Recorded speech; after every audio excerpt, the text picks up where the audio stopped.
you can never be too safe. So if you're ever worried that maybe you have a weak password or that you share passwords between too many websites or anything like that, it never hurts to secure yourself more.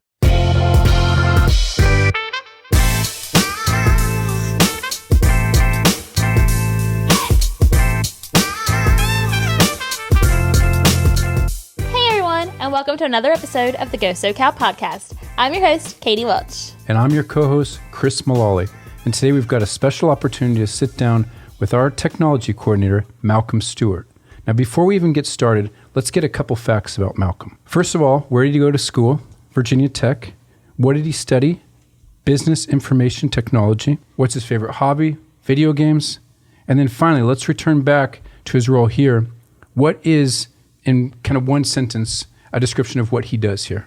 I try to do a little bit of everything, but the main thing is I handle technology requests at like their lowest level. So if someone needs a keyboard or a mouse or a monitor or something like that, I can handle that.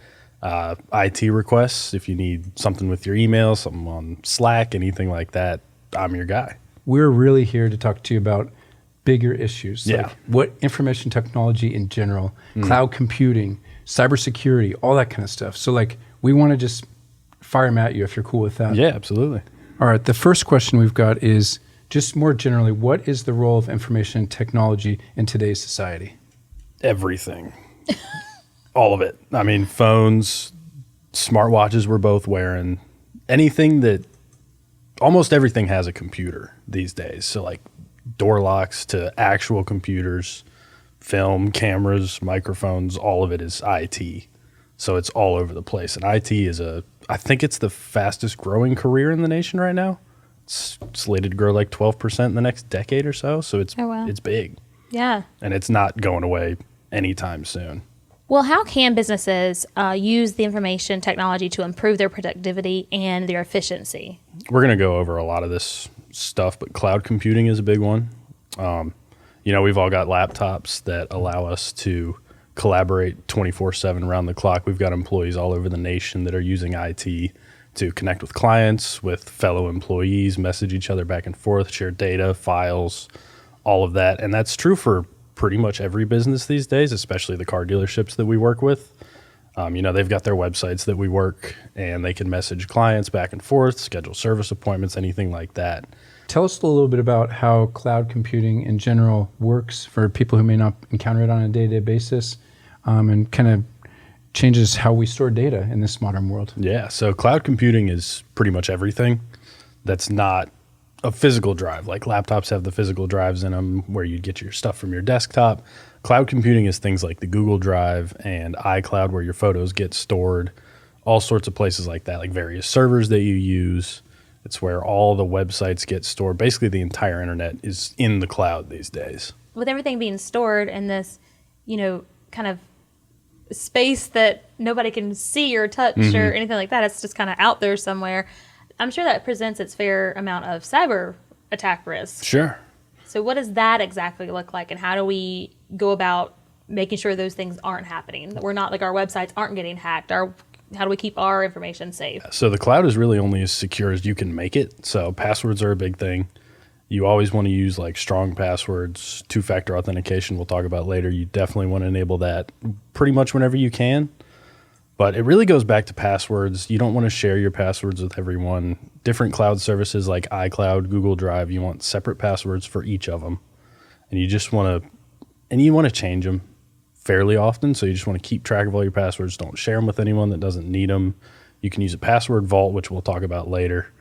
So there's a lot of ways to keep it secure, but it's only as secure as you make it. Overall, like talking about the risks, what can IT teams do to kind of prevent a data breach of any type? Training employees is a big one. We always tell people when they come in that like our CEO will never email you asking for your bank details or your phone number.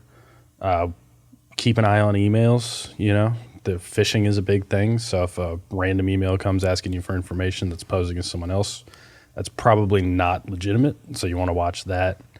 Firewalls are something any company can use to keep unwanted people out. There's email compliance rules that we use. So anyone outside of the organization that emails anyone inside, we throw a flag on it and keep track of it. Reporting phishing emails is also really easy for our team. So if you get something sketchy, you can report it to your IT team. We'll take a look at it and deal with it accordingly. Have you seen an uptick in phishing attempts, like towards people, like for even in our organization, for instance, over the past few years? Or Yeah, I think it's been at a steady rate since I started working here. I've been here about a year, and we get one or two every so often, but it's not super often. So I think our compliance rules are pretty good. And our employees are good about reporting them. They usually report them minutes after they come in. So people have been pretty well trained to know what to look for and what to do about them instead of just responding or clicking any hyperlinks inside or anything like that. Now, is there any way that, we can prevent those from getting, like even getting one or two? Is there any way to prevent those from not happening at all? They're hard to truly prevent, especially if you're in a public company. Like all of our emails are visible if you go to the company website. So you can't necessarily prevent all of them.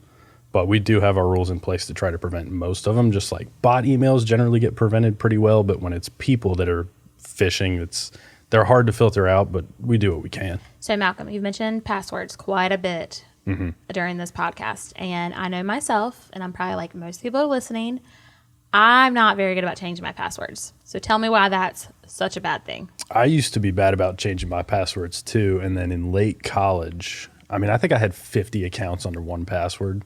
That's probably what I got. And it was a short password. It was easily hackable. And then it finally happened. And I had so many accounts just disappear on me.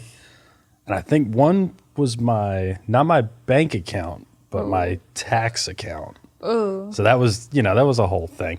So changing passwords is important because there's pretty much always someone looking to get a hold of your passwords or any passwords. There's just computers out there that are dedicated to hunting down vulnerable passwords and taking over them.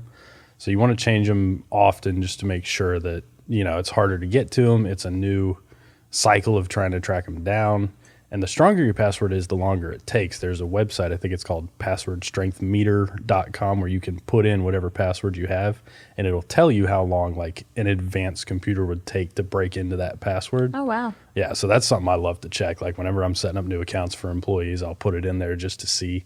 And I think my record is 344 trillion years it would take to hack a password. So oh, dang. I'm getting pretty good at it. Yeah, it sounds like it. Yeah, I'm trying. can you talk a little bit about programs like 1Password and how that can help bolster security at companies or for people? Yeah, so password vaults are really good ways to store secure passwords, but also share them with other people. So 1Password I know has like some of the best, obviously like anti-hacking measures as far as password sharing can go, but it also allows you to have your one master password, and then it'll save all of your other passwords under that 1Password, creating the vault.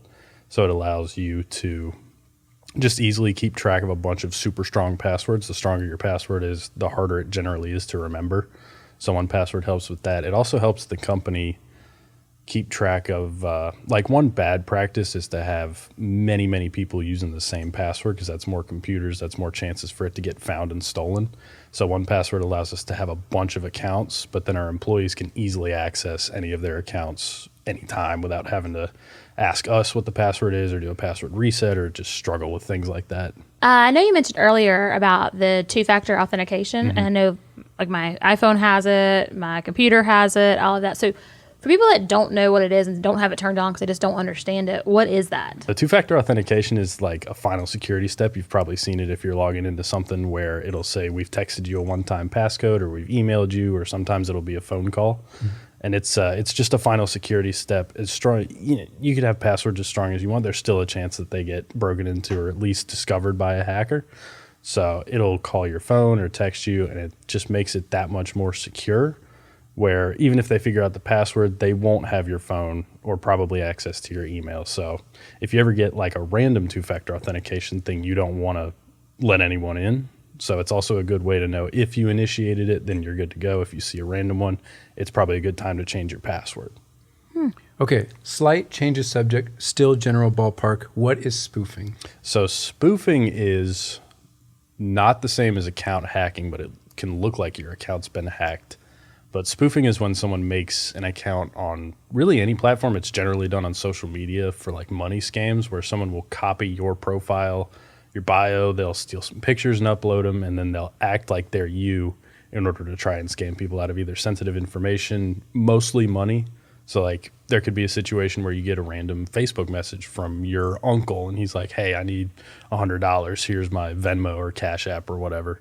So spoofing is just copying someone's profile and using it to try to scam people. Yeah, I mean, I'm sure we've all seen those like on Facebook or Instagram, and you've had your accounts. You know, people are like, "Oh, well, if you get a friend request from me, that's not me. Don't accept it. That's not me."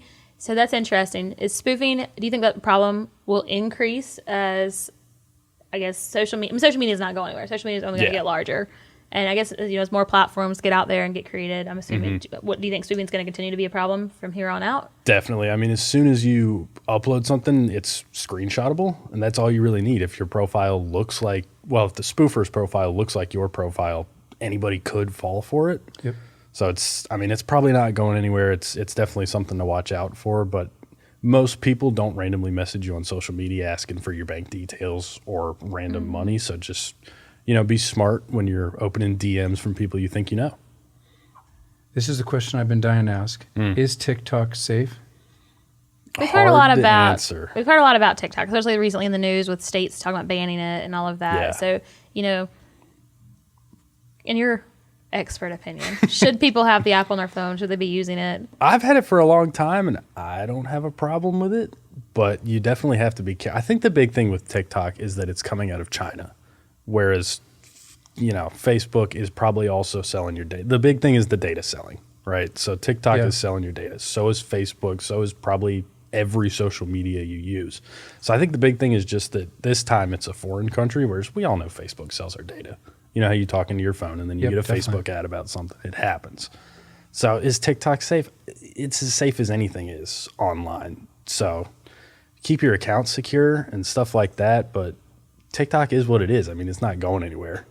States are banning it. But I think a lot of that has to do with just the fact that it's foreign. Obviously, we all know we can change our passwords and whatnot. But on social media, how can we go about keeping ourselves safe on social media? So posting your location in real time is a big thing, especially with Snapchat stories combined with like the map on Snapchat. So if you're uploading stories of you're here, that can get you into trouble. Another thing is like on Instagram, people love to show their location. They like to flex a little bit, but you got to be careful because if people are watching you, then they know you're away from your house. Maybe you posted with your entire family, so they know there's no one at the house. You can get your house broken into. You also want to watch out for spoofs of your own profile. If you've got a pretty big profile, you might be getting spoofed. So keep an eye out for things. Always watch your DMs. It depends on if you have like a public or a private profile. Actually, that's a big thing. Keep your profiles private. Not everyone needs to be able to see everything you're posting probably. And just keep an eye on your DMs, stuff like that. In conclusion, is there anything that you'd like to kind of let the viewers and the listeners walk away with? Yeah, you can never be too safe. So if you're ever worried that maybe you have a weak password or that you share passwords between too many websites or anything like that, it never hurts to secure yourself more. And if you're ever feeling sketchy about an email or a social media message, it never hurts to check it out and just be safe. Just be careful. Well, I guess I know what I'll be doing this rest of the afternoon, changing my passwords. As will I. Well, Malcolm, it's been a pleasure. Thank you so much for joining us. And thank you for listening or watching us on the Go Sokal Podcast. Until next time. See you soon.